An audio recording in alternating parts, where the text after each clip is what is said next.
That was a smart observation. The missing link between the 20s and the 60s, and God knows what about 2010. I have no idea what that means for this. That's 40 years ago, 80 years ago, I don't know. Ele está falando que ele é realmente esse elo perdido dos anos 20 e ainda está agora vivendo nos anos 2010 e ele realmente não sabe exatamente o que significa isso. Somebody actually brought a baby to this thing. This is no place for a baby. That's sort of well, stylistically, yeah, I suppose I refer to older times, but I think that artists always did that. You don't invent anything out of thin air. Everything comes from someplace.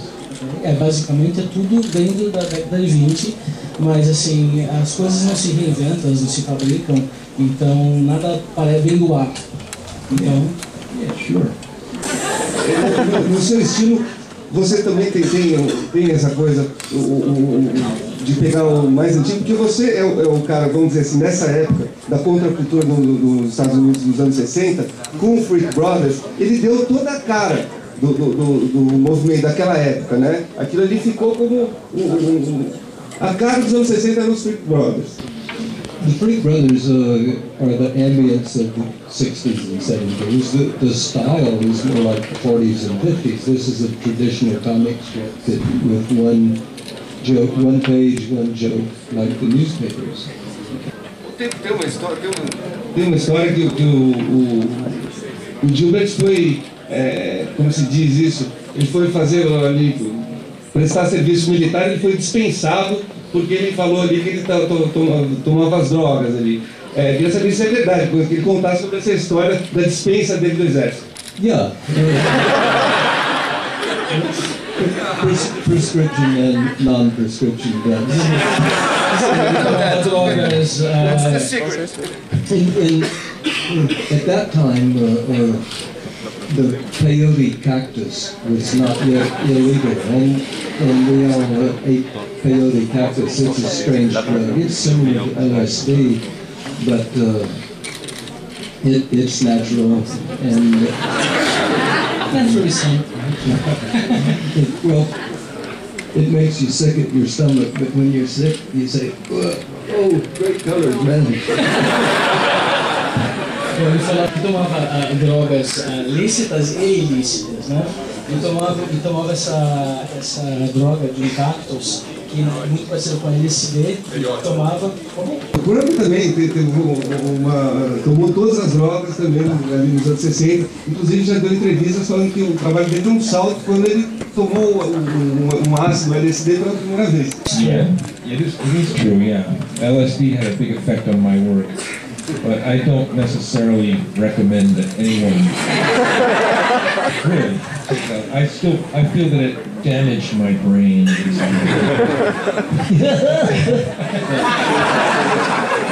good for my work. I'm not sure it's so good for me. It did give me a lot of visions to work with for a while. But that wears off after a while. It doesn't sustain you through life. So when it wears off, you either have to commit suicide or find some other source of inspiration. É que eu faço a pergunta em português e o Crumb fica me olhando.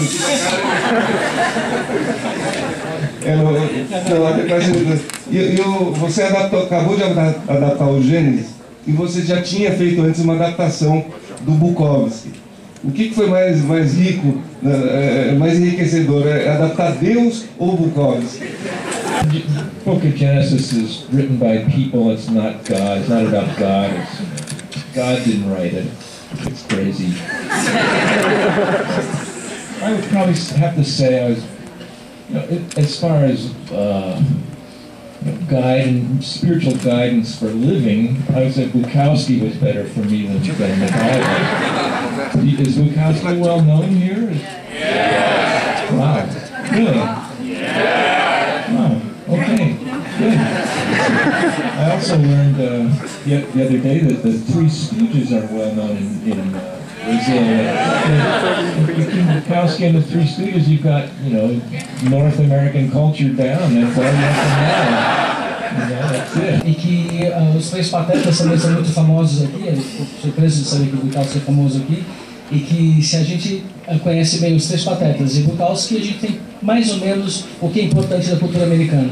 I really don't think Genesis is for modern people, a source of moral guidance or spiritual guidance at all. It's just crazy, primitive stories of an ancient tribe. It doesn't really apply for modern people, and I don't know. Bukowski, on the other hand, you know, there's a lot you can actually learn about life from Bukowski. And LA and Sao Paulo have a lot in common, really. Los Angeles e São Paulo têm muita coisa em comum. Big nightmare dystopian modern cities. This is really a crazy city. I'm amazed you're not all crazy. Maybe you are all crazy. I don't know why. Everywhere I go, people love me. I don't get it. I don't understand it. My comics are full of hostility and nasty, misogyny and misanthropy. I don't get it. I'm sure eventually somebody's going to stand up and shoot me or something. No, we've had a wonderful reception in Brazil. We were treated like kings and queens in Paraty, and I've never seen such a media blitz. We've been in the newspaper every day, all week. And stars here. Robert can't even go outside because everyone recognizes him. I can put on my sunglasses and my baseball cap and no one recognizes him. In English you say his name Pekar. Because Harvey Pekar actually means penis.